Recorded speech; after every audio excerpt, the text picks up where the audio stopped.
Thank you, Don.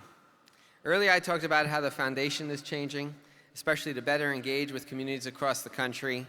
The National Marine Sanctuary Foundation is also changing, as Dawn noted, if not in budget, certainly in size. This past year was a momentous one for the program. It started with John Podesta announcing last year at Capitol Hill Ocean Week a new process for communities to engage in nominations of new sanctuaries across the country. And that process has been moving along quite robustly. It's looking at expansions in Hawaii and the Gulf, and most notably, and I'm really thrilled that today is a particularly momentous day, because it's today that the new boundaries take effect of the Gulf of Farallones National Marine Sanctuary and Cordell Bank National Marine Sanctuary, more than doubling in size, each one of them.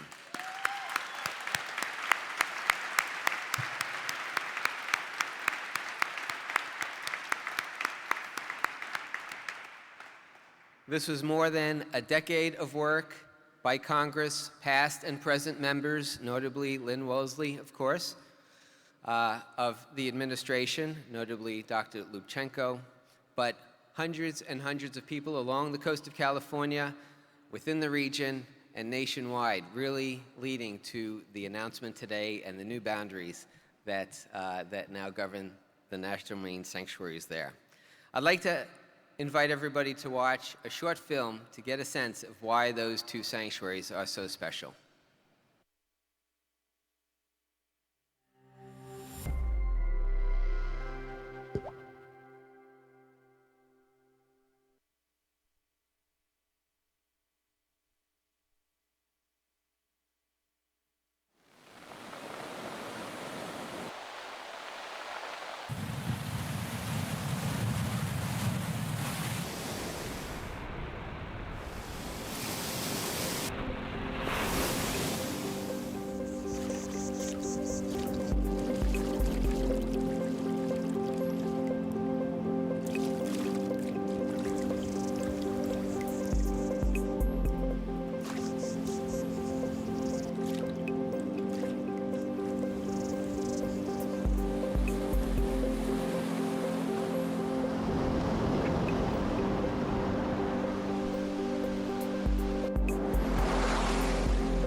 Those are breathtaking images. And the celebration continues on the West Coast later this month, June 28th. For anybody who's in the region, I know Maria Brown, Dan Howard, the superintendents of those two sites, would be honored to host you. The partnership of the Foundation and the sanctuary system is very unique, very strong, very broad across education, access, outreach, research, and conservation. One of the most visible partnerships is how we support the volunteer program here at the Gala and across the system. While the Lifetime Achievement Award and the Leadership Award are awards that are decided by us, presented by us as the National Marine Sanctuary Foundation, this first award, Volunteer of the Year, is very different. It's an award that really belongs to the system itself. The superintendents and their staffs look at all of the volunteers that they have, they review applications, they put those applications to us. We then sit down with headquarters and sanctuary leadership and then select a national winner. Since we started this award many years ago, it had always been the director of the sanctuary program, Dan Basta, who has announced the Volunteer of the Year award. This year, however, he cannot be here, and I know it's with regret that he cannot be here to continue that tradition. So it falls to me to introduce the Volunteer of the Year, and you will see on the screen headshots of the 13 other Volunteers of the Year from across the sanctuary system, all winners within their respective sites. You'll also see volunteers in action, from docents to divers, to observers to researchers, scientists, interpreters, and programmers. The volunteers are one of the defining hallmarks of the sanctuary system. This past year, more than 10,200 volunteers contributed 140,000 hours. This translates into $3.15 million of in-kind support, 70 full-time employees. With an entire staff of 400 for the National Marine Sanctuary System, the volunteers effectively contribute 1/5 of all of the staff resources for the system. So I'd like to give a round of applause to the volunteers across the country.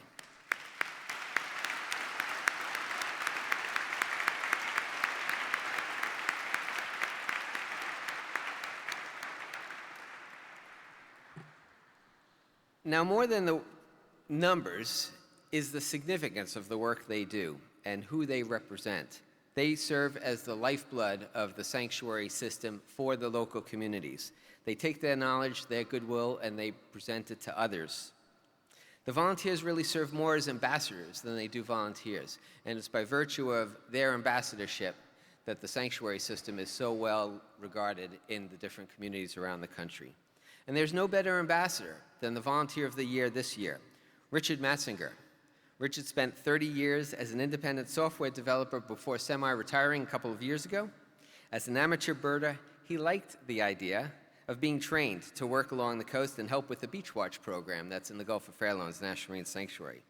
And he liked the idea of having to take a test to volunteer. Imagine that, and it's a competitive one, no less. Only 1 in 4 applicants actually get the honor of volunteering for this sanctuary program. Since 2012, Richard has been volunteering at the Gulf of Fairlawn's National Marine Sanctuary. He began with what he expected, combing the beaches, doing wildlife surveys, but then his knees ultimately gave out, and instead of giving up volunteering, he actually created a much more valuable opportunity for himself and for the sanctuary. Devoting more than 200 hours of service in 2014, Richard used his expertise as a web developer to redesign and reprogram the software used for the Beach Watch program. Richard's work completely revamped the way the program is managed, the software behind it, the way the program connects to other volunteers and to managers and to the public at large. And he's not stopping there. He's now doing the same thing for another wonderful citizen science program within the sanctuary, the Seabird Protection Network. And it's thanks to Richard's work, the sanctuary has been able to really advance its citizen science programs. This in turn will strengthen the bridge that connects the sanctuary to the community. And as we saw today, and as it takes effect today, that bridge is longer and stronger than ever before, in large part thanks to Richard's work. Richard, if I may present, ladies and gentlemen, our Volunteer of the Year for 2015, Richard Matzinger.